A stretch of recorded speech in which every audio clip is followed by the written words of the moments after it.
Good morning. Good morning, everyone, and it's good to see you all here today.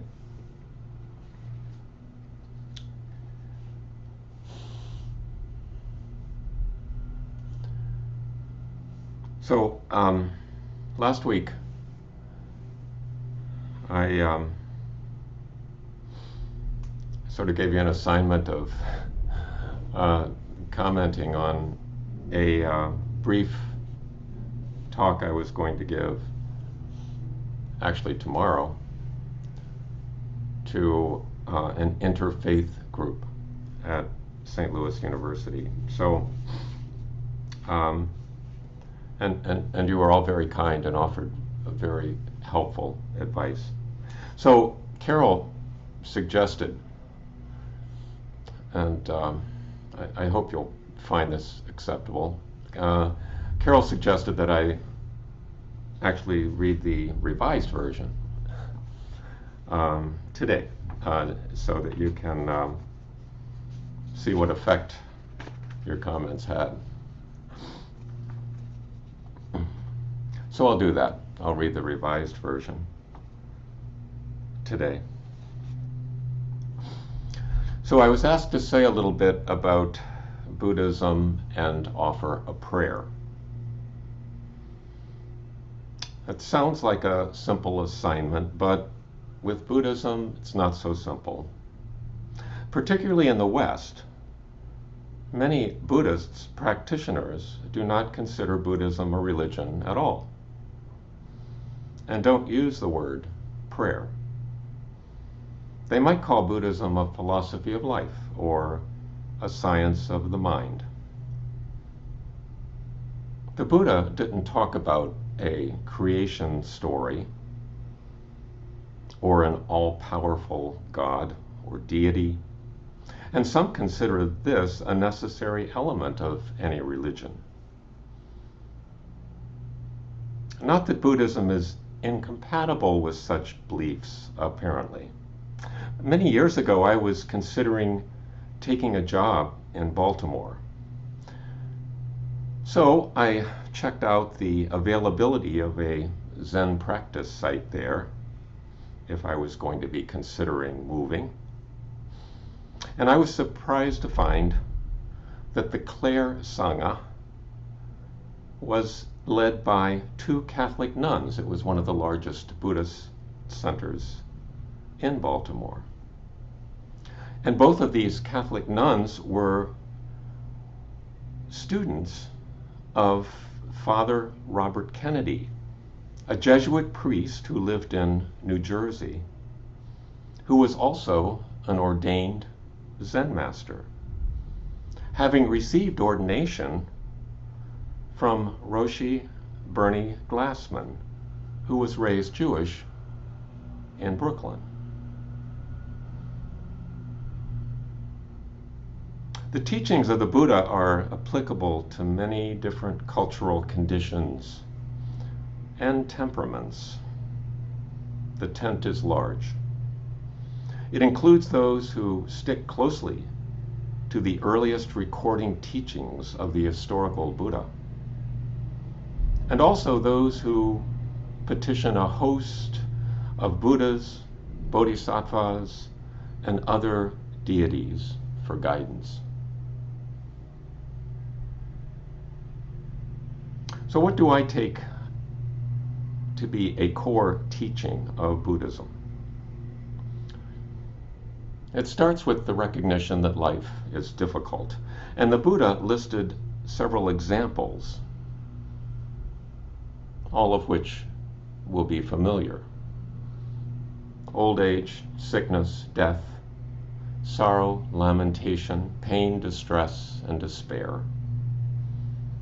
Separation from the beloved, not getting what you want. All of it is difficult.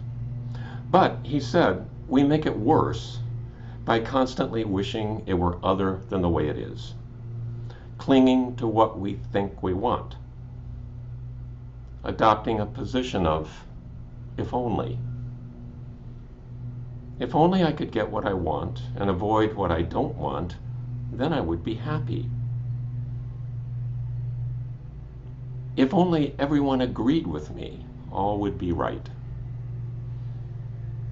The Buddha taught that this way of thinking leads to misery, and that we can be freed from this self-centered view of the world, and in doing so, find peace. He described a three-part path: wisdom, seeing things clearly; morality, being honest and non-harming; and mental training, as the 13th century Zen teacher Ehe Dogen described it, taking the backward step and turning the light inward. In short, I would say that the Buddha advised accepting our lot and playing our part, both of which are important. Just accepting our lot leads to passivity. Playing our part for the benefit not just of ourselves, but for all beings, everyone we encounter, completes the mission. And it's full time. I call it a religion. Re legare, that to which one is bound fast, that which ties it all together. So what about a prayer? To me, zazen, silent sitting meditation, is prayer. I once heard an interview with a Christian contemplative, and she was asked, "What do you say during prayer?" And she replied, "Nothing. I listen to God." And when asked what God said, she responded, "Nothing. He listens to me." This stuck with me as very similar to zazen. Just sitting, just listening. So Dogen taught, to study the Buddha way is to study the self. To study the self is to forget the self. To forget the self is to become intimate with 10,000 things. So self and other become one. A gesture of prayer. Another practice I would call prayer is the recitation of certain visionary suttas. They are visions of what we choose, of the world we choose to live in, that provide direction, that keep our eyes on the prize.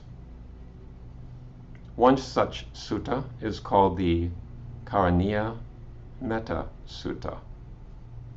Karaniya, duty, obligation. Metta, loving kindness, or simply kindness, or simply love.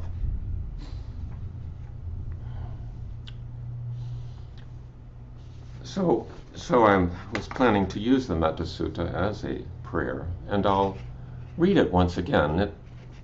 This is a writing that I think can be revisited again and again and again. And we'll talk a little bit more about it after I finish reading it.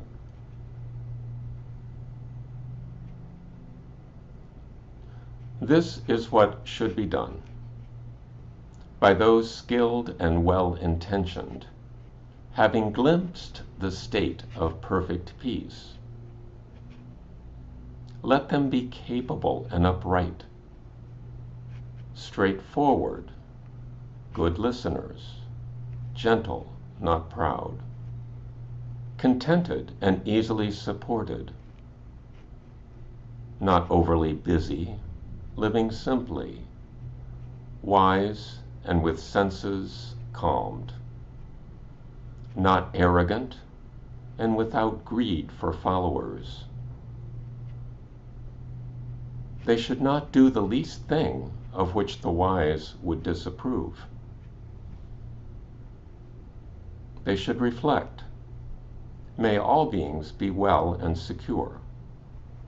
May all beings be happy.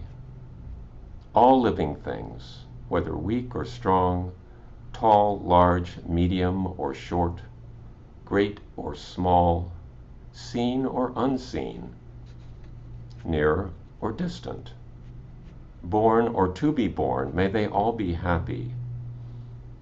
Let no one deceive another or despise anyone anywhere.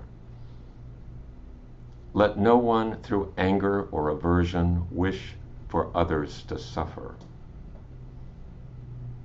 As a mother would risk her own life to protect her child, her only child, so toward all beings should one cultivate a boundless heart.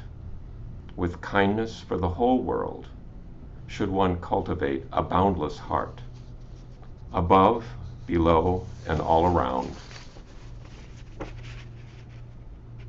Without obstruction, without hate or ill will, standing or walking, sitting or lying down, whenever one is awake, may one stay with this recollection. This is called a sublime abiding, here and now. Those who are virtuous, endowed with vision, not taken with fixed views, having overcome greed for sensual pleasure, they will surely transcend birth and death.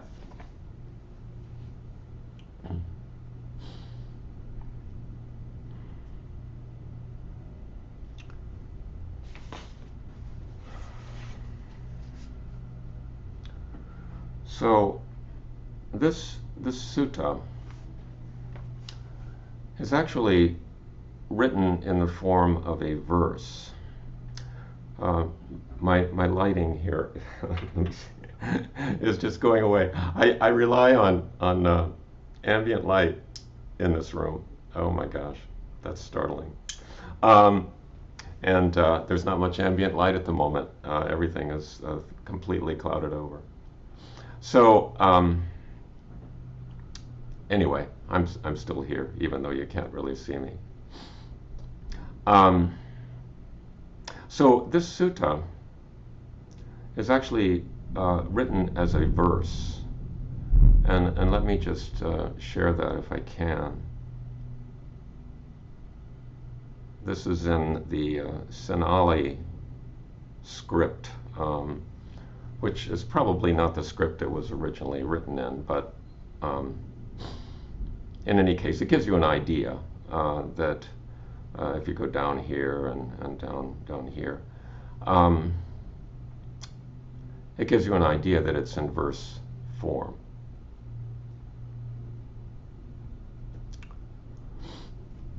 And partly because it's in verse form, it lends itself to wide interpretation, because it makes use of compound words, and either element of the compound can be interpreted, one way or another way with various shades of meaning. So there are lots of different English translations, not surprisingly. And Lee Brasington, a Buddhist teacher that Carol and I have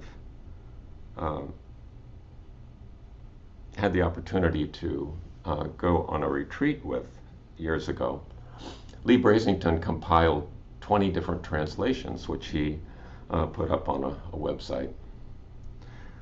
And it didn't even include the translation that I was using last week. And I must say the translation that I just read is a bit of a composite.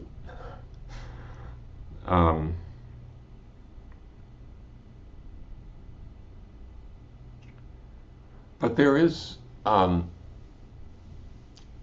the Theravadan tradition, the Karaniya Metta Sutta is an important part of liturgy. In the Zen tradition, not so much, although some Zen practitioners have embraced it. Usually it's not part of the usual liturgy, which I think is unfortunate, because I think it's I think it's very helpful, a very useful verse, and brings up important points.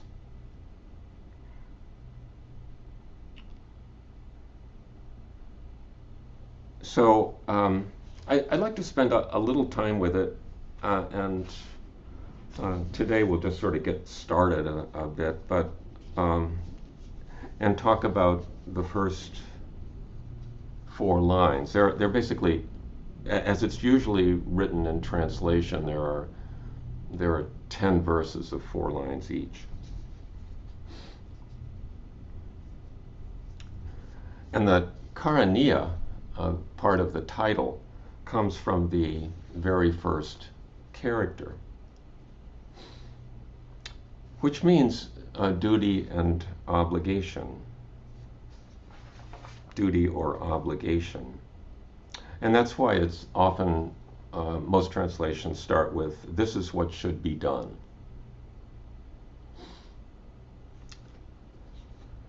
The next part, though, is a compound word that has both good, welfare, and also skill or skillful.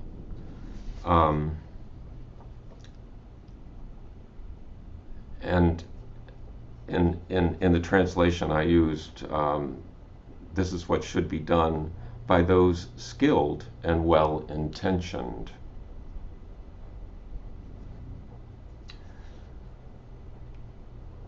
You do get into a difference in translation on the next line, because it talks about someone who has either full knowledge or full experience or full, I guess, attainment of perfect peace. Although it's been brought up that somebody who has that complete attainment of perfect peace, why are they needing this instruction?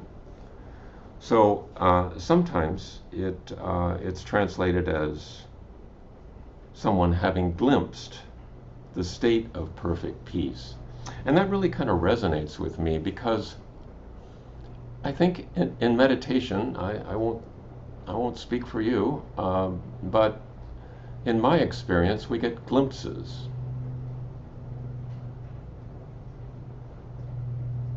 So amidst all the sort of random thoughts and refuse that goes through the mind, all of the accumulated chatter from a lifetime of experiences, amidst all that, there are glimpses of perfect peace, where the boundaries just seem to drop away.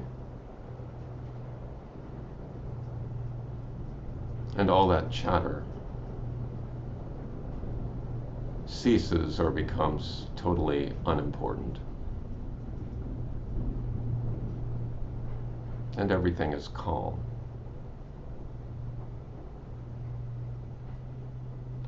So I think when the Buddha was reciting this, he was talking to people who needed some instruction, and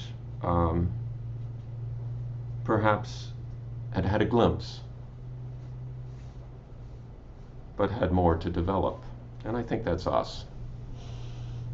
So there is a backstory to this, which I'll briefly recite, and I'll give you a trigger warning, and that is that it's not necessarily historically accurate.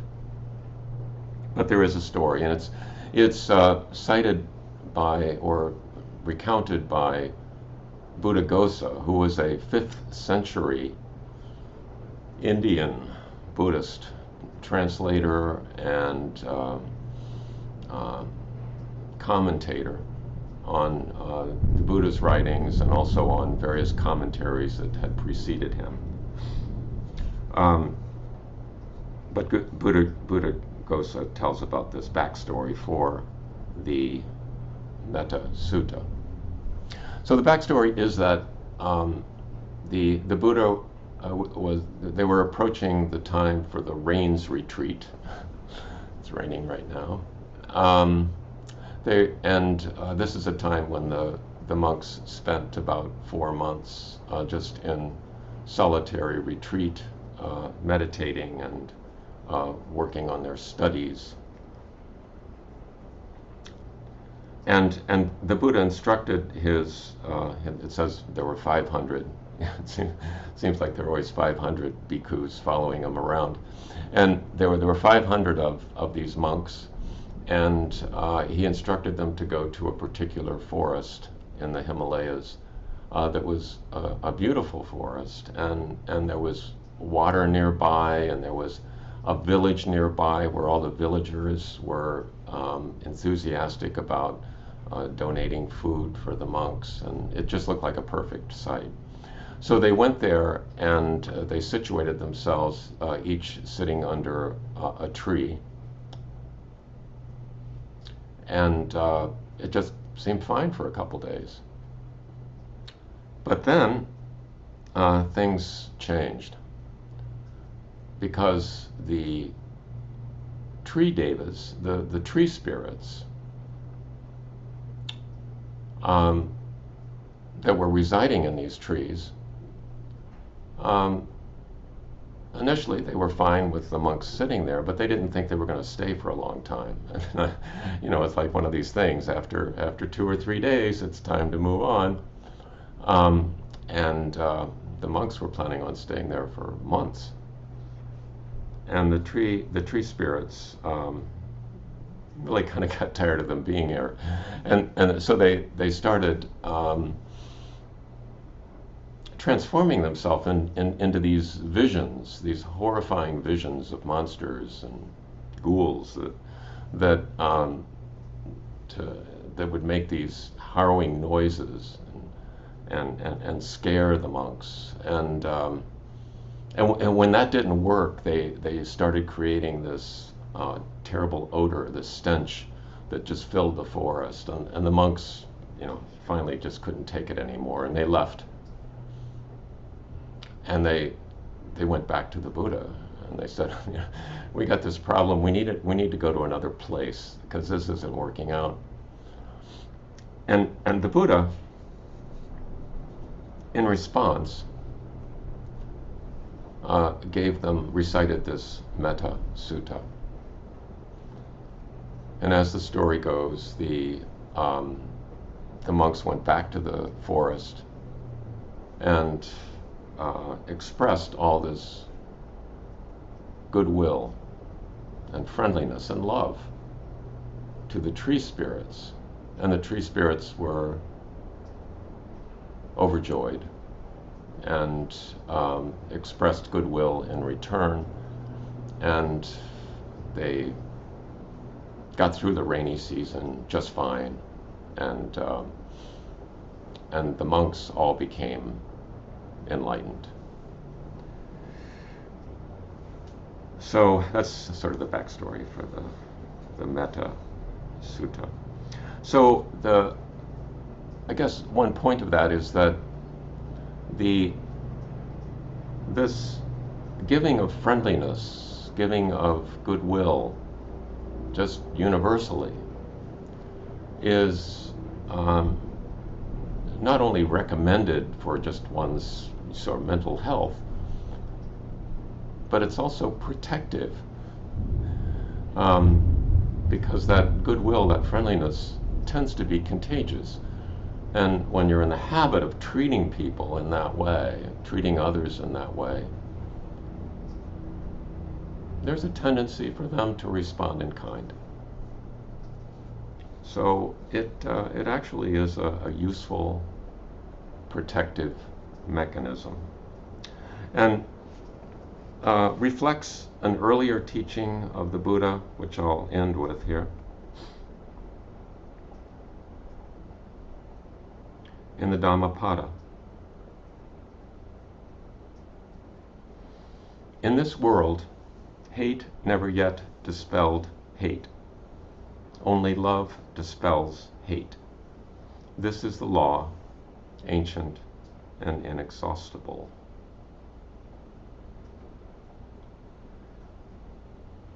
So, I guess I'll stop there and ask a couple questions.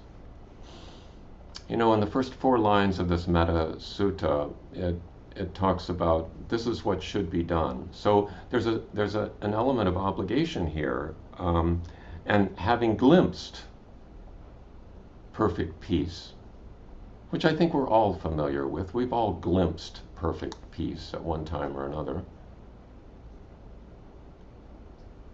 Does that create an obligation on a moral level? And what kind of obligation does it create?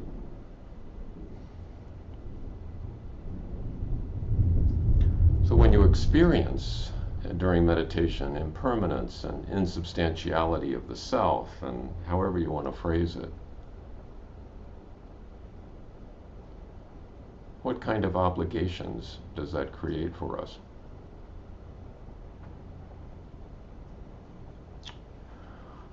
So I'll stop with that, and or any other, if you have any other things you want to discuss about this Metta Sutta or anything else, we'll stop and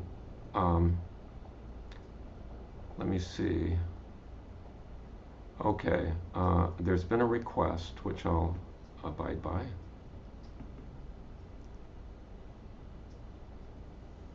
For Eric there, and he's, I don't know if he's copying with a pen or if he's doing a screen share. I've got it, Will. Thank you very much. Oh, very good, very good.